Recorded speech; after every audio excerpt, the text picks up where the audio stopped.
Hello everyone, welcome to our channel, and let's see how we can prevent Roblox from crashing. First, go to your computer search bar and look for Roblox.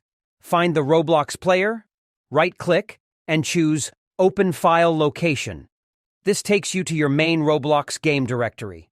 Now right-click on the Roblox player and select Properties. Navigate to the Compatibility tab. Adjust these settings.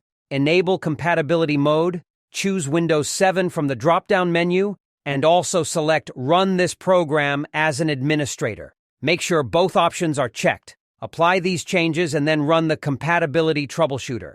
Select Try recommended settings, test the program, and if successful, save the settings for the program, close the troubleshooter, click OK, and with any luck, these adjustments will fix your Roblox crashing issue. I hope this video was helpful. Make sure to hit the like button and also subscribe to our channel for more helpful videos.